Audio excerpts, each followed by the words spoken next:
साथियों सलाम, नमस्ते, सत श्री अकाल और जय भीम जोहार। साथियों जंग जो है सिर्फ वेस्ट एशिया में यानी कि गल्फ में ही जारी नहीं है दोस्तों, बम्बार्डिंग जो है यहां भी हो रही है, झारखंड से लेकर असम तक। और सीधे सीधे निशाने पर है केंद्र सरकार, मोदी की सरकार। किसके निशाने पर? हेमंत सोरेन के निशाने पर। रोज एक नया बयान आ रहा है दोस्तों। बयान क्या आ रहा है? धमाका, बम फोड़ रहे हैं हेमंत सोरेन असम में जाकर। तिंगखोंग संभवतः यही नाम है विधानसभा, महावीर बास के वहां से जेएमएम के उम्मीदवार है। उस विधानसभा में रात थे कल शाम को, और जैसी भीड़ जुटी है दोस्तों, पहले मैं चाहता हूं कि छोटे से क्लिप देखिए ना, कैसी भीड़ है, कैसे वो आ रहे हैं और कैसे उनका स्वागत हो रहा है। ये देखिए, डांस वांस भी हुआ है, गजब, शानदार दमदार स्वागत उनका। ये छोटी सी क्लिप देखिए, फिर बात करते हैं, फिर सुनवाते हैं आपको हेमंत सोरेन ने कहा क्या।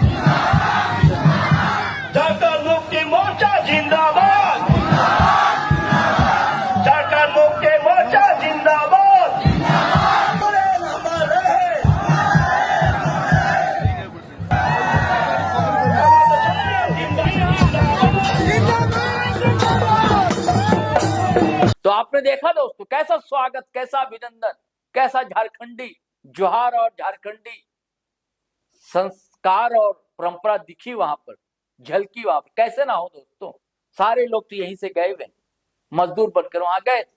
आज उन्हें टी ट्राइब का दर्जा हासिल है, और यही मुख्य एजेंडा है जेएमएम का। और लगातार तो कांग्रेस को भी पड़ रही बार बार, कांग्रेस को क्या क्या कह दिया लगातार आप वीडियो लाइव के पेज पर देख रहे हैं। पिछले वीडियो में भी हमने जिक्र किया दोस्तों सापनाथ और नागनाथ की।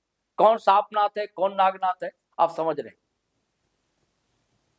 क्या कहा जानते हैं हेमंत सोरेन ने? हेमंत सोरेन ने कहा कि अर्थव्यवस्था जो है देश की सिर के बल खड़ी है, पैर के बल नहीं। और कौन दोषी है? और धन्ना सेठों को भी छोड़ा नहीं है। और किनके धन्ना सेठ? आप सब जानते हैं किसके धन्ना सेठ। तो सुनिए दोस्तों, कैसे हेमंता शर्मा बेहोश होते होते बच रहे हैं, जैसे सभाओं में भीड़ जुट रही है, और जैसी हुंकार बढ़ रहे हैं हेमंत सोरेन झारखंड में। चलिए सुनिए, पूरा भाषण सुनिए आप दोस्तों, अनकट भाषण है हेमंत सोरेन का, सुनिए। सभी को जोहार, फूल जोहार, जोहार आसाम, जोहार आसाम।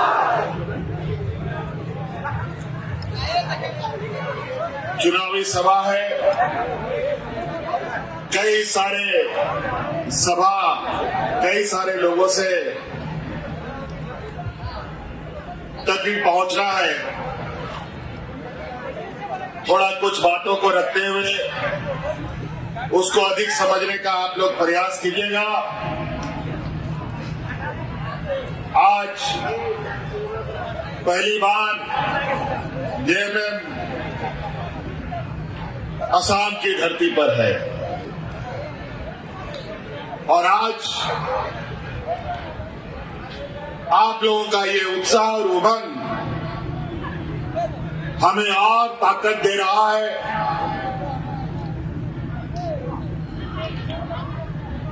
क्योंकि आप सबको ये जानना जरूरी है, क्योंकि जेएमएम झारखंड मुक्ति मोर्चा एक ऐसा पार्टी है जिसका नेतृत्व करता आदरणीय विश्वगुरु शिबू सोरेन जी रहे हैं। और शिबू सोरेन जी के बारे में बताने की कोई आवश्यकता नहीं है। जैसे आपके संघर्षशील नेता प्रदीप नाथ जी के बारे में बताने का जरूरत नहीं है, उसी प्रकार शिबू सोरेन जी के बारे में भी बताने का जरूरत नहीं है। और हम लोग उसी का सिपाही हैं और इस पार्टी को गरीब, गुरुआ, किसान, मजदूर, आदिवासी, गरीब गुरुआ लोग ही मिलकर खड़ा किया, बनाया। आंदोलन का कोख से ये पैदा हुआ पार्टी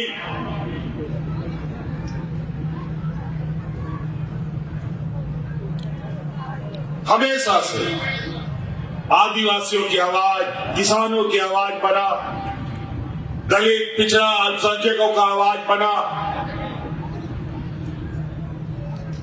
एक लंबी संघर्ष का इतिहास झारखंड मुक्ति मोर्चा के पास है। अनगिनत हमारे आंदोलनकारी लोगों का शहादत,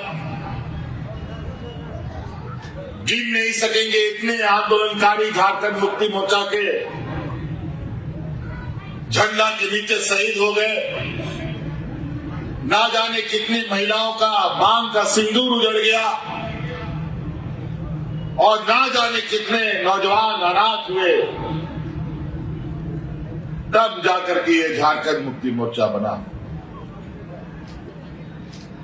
झारखंड अलग राज्य का 40-50 साल का संघर्ष में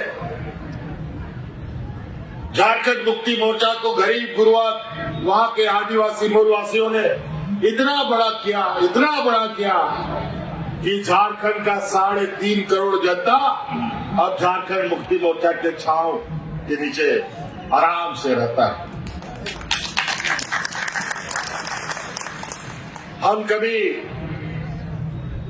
सोचे नहीं थे कि असम में भी आपकी आवाज बनने का हमें मौका मिलेगा। लेकिन वो कहते हैं ना कि ऊपर वाला को क्या मंजूर होता है वो हम नहीं बता सकते। ऊपर वाला जो लिखता है वो होता चला जाता है।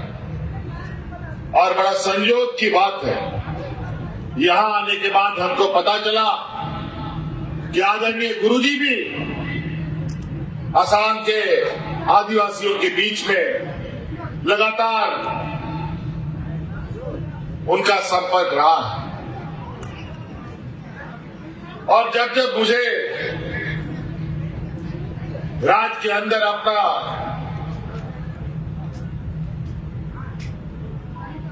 दिशा देने का मौका मिला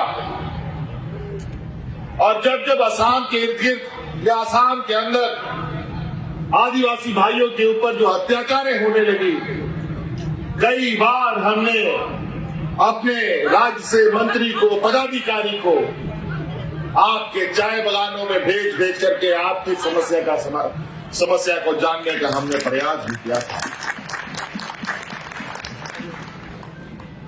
और हमने सोचा क्यों वहां के आदिवासियों पर इतना अत्याचार, आज असम को बनाया कौन? आज इस असम को हरियाली दिया कौन? आज आपके पूर्वजों ने असम में खेत बनाया, चाय बागान बनाया, असम की अर्थव्यवस्था को मजबूत किया। और आज यहां के आदिवासियों को क्या मान सम्मान मिला? कहां खड़े हैं यहां के आदिवासी? मैं पूछना चाहता हूं, आपके खून पसीने से सींचा ये राज्य में क्या आपको चाय बागान में सम्मानजनक मजदूरी मिलता है? क्या आपका घर पक्का बन गया? क्या घरों में साफ पानी आता है? जब ये बात सच है तो अब हिसाब लेने का समय आ गया।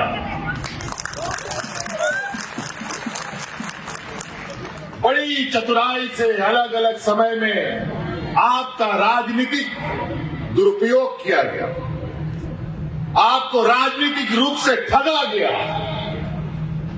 और यही वजह है न सम्मानजनक दर्जा मिला, न आदिवासी का दर्जा मिला, न मजदूरी मिला, न मकान मिला, न साफ पानी, न हमारे बच्चों के लिए अच्छा भविष्य। पीढ़ियों से मजदूरी करते आ रहे हैं, पीढ़ियों तक मजदूरी करते जाएंगे। अगर हम लोगों ने इस बात को नहीं समझा कि आज देश में एक ऐसा राजनीतिक माहौल चल रहा है जहां हमें आगे बढ़ने का मौका नहीं मिलेगा, आज इसी का एक रास्ता खोलने का एक प्रयास जेएमएम, आशा और जय भारत पार्टी के लोगों ने मिलकर किया है। बहुत सारे लोग झूठे वादे और लोक लुभावन बातें आपके समक्ष रखेंगे। कई लोग आपको रास्ता दिखाने आएगा, लेकिन याद रखिए उन सब रास्तों का मंजिल नहीं, लेकिन हम लोग जिस आदर्श के सिपाही हैं, हम लोग ऐसे दल के सिपाही हैं जो दल रास्ता भी दिखाता है और मंजिल तक पहुंचाने का भी क्षमता रखता है।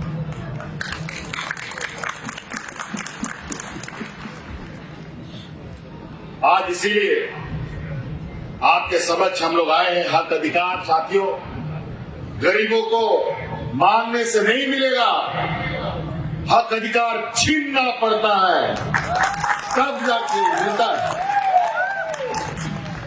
और ये हक अधिकार आज के दिन में ऐसा चीज है कि शेर का जबड़ा से उसका खाना निकाल लेना, उसका निवाला निकाल लेना। आज जिन लोगों का देश में राज है, व्यापारियों का जमात आज देश में राज कर रहा है।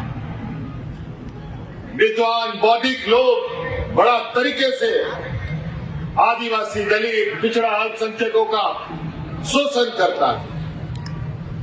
अगर आज आप अपने पैरों पर खड़े हो गए, आपका बेटा इंजीनियर, डॉक्टर, वकील बन गया, तो यहाँ का चाय बागान में चाय का पत्ता कौन तोड़ेगा? यहाँ पर हल कौन चलाएगा? यहाँ पर खेती कौन करेगा? दिल्ली, मुंबई, गुजरात में जो सड़क बनता है, बिल्डिंग बनता है, उसमें मजदूर कहां से आएगा? बड़ा योजनाबद्ध तरीके से हमारे इर्द गिर्द एक ऐसा राजनीतिक दीवार और पट्टी हमारे आंखों में डाला जा रहा है जहां हम मानसिक रूप से, आर्थिक रूप से, सामाजिक रूप से कमजोर बने रहे। और इसी का फायदा हमारे विरोधी लोग उठाते हैं।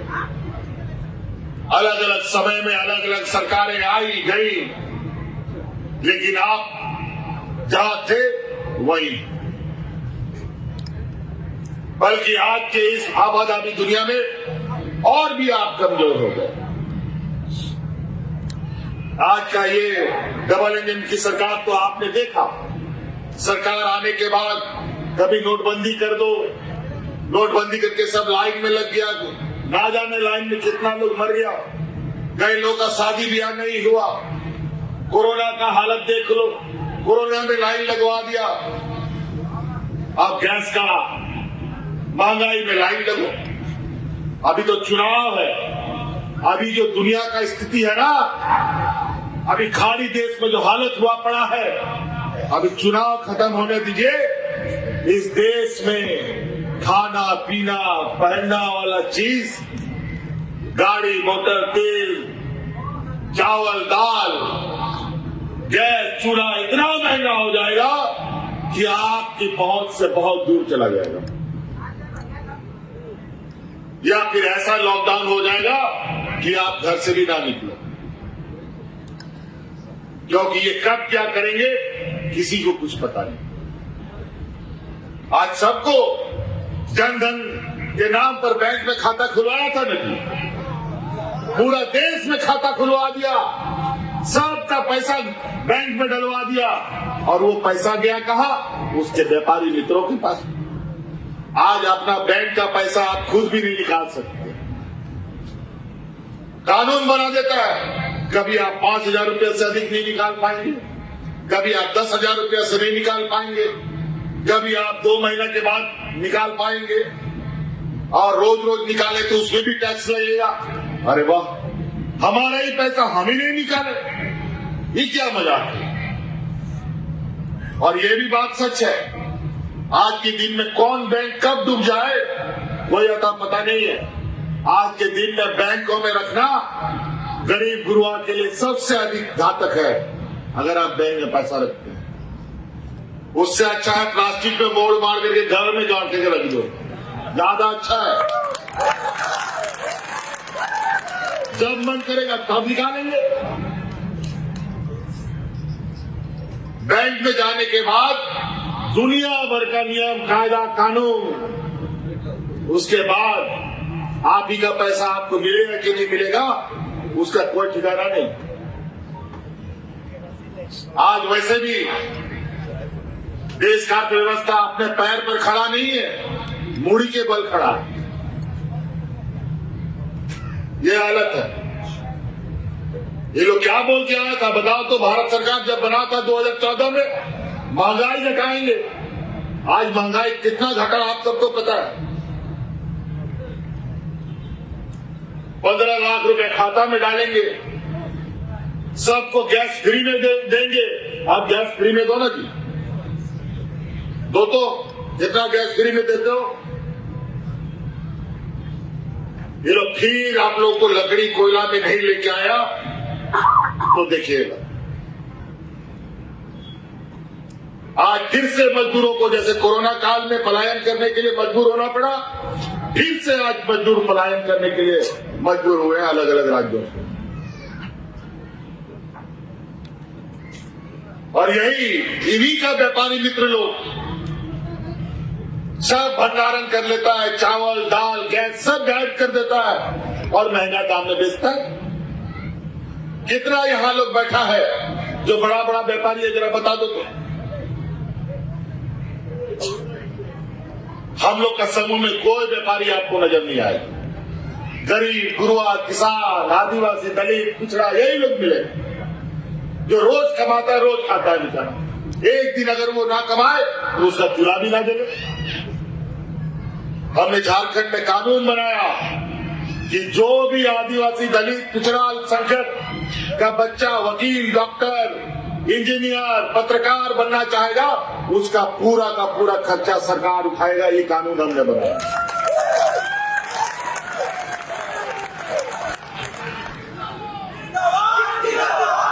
आज देश हमारे राज्य में हमारा राज्य का आधा जो जनसंख्या महिला है, सभी को महीना हम 2,500 रुपए देते हैं। किसी के सामने भीख मांगने की जरूरत नहीं। शादी ब्याह सब चीज में बेचारा लोग महाजन लोग से भीख मांगता था, लेकिन आज धीरे धीरे झारखंड की महिला अपने पैरों पर इतना मजबूती से खड़ा हो रही है जो आज देश दुनिया में चर्चा का विषय बना है। और आज यहां पर भी चुनावी समर में पैसा बांटने का भी काम चल रहा है। हमको पता चला ये पैसा कहां से है। आप ही का पैसा काटा हुआ आप ही को पटक दे रहा है, आप समझते नहीं। आज यहाँ चाय बगान में मजदूरी कितना मिलता है? 250 रुपया। मनरेगा में भी इतना मजदूरी नहीं मिलता, इससे अधिक ही मिलता था। ये हालत है। आप दूसरे राज्यों में जाके देखिए, बेंगलोर में जाके देखिए, कर्नाटक में जाके देखिए जहां चाय बगान और कॉफी बगान है, वहां पर 600-700 लोगों को मिलता है। क्या वहां का आदमी का हाथ पर 4 ठो है क्या? क्या यहाँ का आदमी नहीं है क्या? ये लोग को लगता है कि यहाँ का लोग सीधा सरल है, इन लोग को जैसा चाहो वैसा कठपुतली की तरह नचाओ। आज यही चंगुल से बाहर निकालने का संकल्प आज जयमेम और ये आशा और जय भारत पार्टी ने लिया है। आप एक कदम चलिए, 10 कदम हम आपको आगे लेके चलेंगे, ये हम आप लोगों को आगे। हेमंत सोरेन जिंदाबाद, हेमंत सोरेन जिंदाबाद। हम लोग का झारखंड में हम लोग यही करते थे, हमारे पूर्वज लोग, हमारे अग्रणी नेता लोग यही नारा लगाता था, कैसे लेंगे झारखंड, लड़के लेंगे झारखंड। आजो बाबुल बताओ झारखंड राज बताओ, यही नारा लगता था। और गरीब होते हुए भी झारखंड का लोग पेट में गमछा बांध बांध कर दिल्ली, पटना, रांची करता था। और झारखंड 40 साल लड़ लड़ कर ले ही लिया। और यहां पर भी कैसे लेंगे झारखंड अधिकार, लड़के लेंगे अधिकार, ये नारा होना चाहिए। और देगा कैसे नहीं, आप हमें आ गया है कैसे अधिकार लिया जाता है। और ये 5 साल में जो ये आते हैं आपके समय, चुनाव के समय, ये बहुत चालाक चतुर है।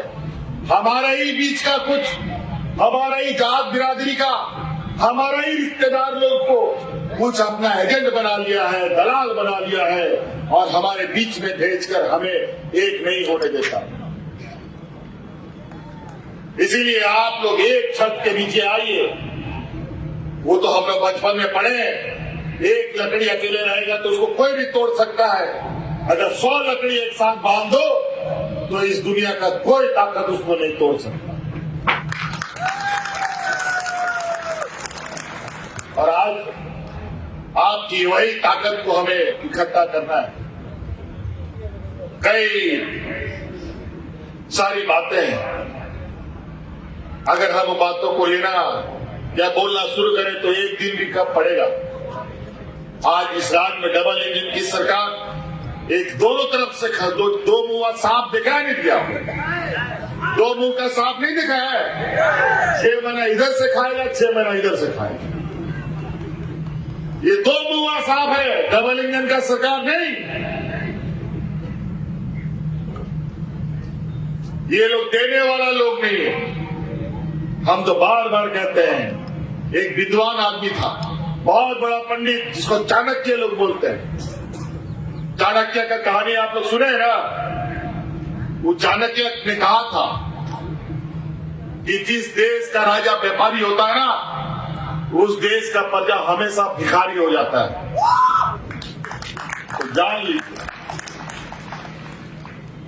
ये गुजरात का जो ये व्यापारी लोग आज देश का रेल, हवाई जहाज, एयरपोर्ट, बंदरगाह सब गिरवी व्यापारियों के हाथ में चला गया। आज रेलवे का टिकट देखो कितना महंगा हो गया, प्लेटफॉर्म का टिकट देखो कितना महंगा हो गया, नमक, तेल, गैस तो महंगा है ही है। तो आज राजनीतिक दलों को पहचानिए। बहुत सारे लोगों को आपने देखा और कोई संघर्ष करने वाला नहीं है। और झारखंड मुक्ति मोर्चा संघर्ष से ही पैदा हुआ। गरीबों को कोई बांध के नहीं देता है। आज इसीलिए आप सब लोगों को एक साथ खड़ा होना पड़ेगा, तभी ये लड़ाई को मंजिल तक पहुंचाया जा सकता है। आज जिस तरीके से हमारे आदिवासियों का, अल्पसंख्यकों का, किसानों का यह हालत है, वो बहुत जल्द, अब तो नया नया अभी चुनाव खत्म होने दीजिए, जो वैश्विक स्तर का समस्या आज खड़ा हो रहा है, इनकी बस की बात नहीं है। किसानों को, मजदूरों को, आपको तो याद है दिल्ली में किस तरीके से 1 साल तक किसान लोग डट के दिल्ली को घेर के रखा। हजारों किसान दिल्ली में मारे गए। ठंडा, बरसात, गर्मी, घर द्वार छोड़ करके सारा किसान दिल्ली को घेर के रखा था। उसी तरीके से अगर यहाँ के आदिवासी, यहाँ के किसान अल्पसंख्यक एक हो गए तो इस राज्य सरकार का मजाल नहीं है जो आपकी बात को काट सके। इसलिए साथियों, समय भी हमारा अभी और भी कार्यक्रम में जाना है, वेदर भी, मौसम भी खराब हो रहा है। हम लोग के ये बास्की, महावीर बास्की बाबू, अभी तो हम सोनारी से होके आ रहे हैं, बहुत सुंदर, इतना सारा लोग उस कार्यक्रम में। आज उसी तरीके से आप लोगों से भी आग्रह करने आए हैं। महावीर बास्की यहाँ के संघर्षशील नौजवान को आज हम लोगों ने तीर धनुष इसके कंधे में दिया है, और तीर धनुष हम लोग सिद्धू कानू, चांद भैरव, भगवान बिरसा मुंडा, ये एक ऐसा ताकत जहां हमारे पूर्वज इस देश का लोग आजादी का सपना भी नहीं देखा था, इसी तीर धनुष से भगवान बिरसा मुंडा, सिद्धू कानू, तिलका मांझी लोग अंग्रेज को भगाने का काम करता था। इसलिए 3 नंबर ईवीएम मशीन में तीर धनुष छाप, आदिवासियों का मान सम्मान, आप तीर धनुष को मजबूत कीजिए, महावीर जी को मजबूत कीजिए, और आप खुद को मजबूत कीजिए, समाज को मजबूत कीजिए, और अधिकार का एक संघर्ष के लिए तैयारी कीजिए। इन्हीं बातों के साथ, क्योंकि आपको आगे भी जाना है, समय अस्त हो रहा है, आप लोग जोरदार नारे के साथ इनकलाब, इनकलाब, इनकलाब। चलिए, धन्यवाद, जय जोहार। तो सुना आपने दोस्तों, बिलबिला रही है कांग्रेस भी और बिलबिला रही है भाजपा भी। जैसे ही एंट्री मारी है जेएमएम ने और हेमंत सोरेन ने झारखंड में। ठीक है, बहुत ज्यादा सीट ना जीत पाए, लेकिन सांसें जो फुला दी है ये तो तय। चलिए साथियों, चलते हैं। फेसबुक पर देख रहे हैं तो वो फॉलो कर लें पेज, और चैनल पर देख रहे हैं यूट्यूब पर सब्सक्राइब करना हरगिज ना भूलें। और वीडियो हमेशा की तरह धड़ाधड़ फटाफट खटाखट शेयर कीजिए, लाइक कीजिए, कमेंट कीजिए। आज्ञा दीजिए, इजाजत दीजिए। जय हिंद, जय भारत।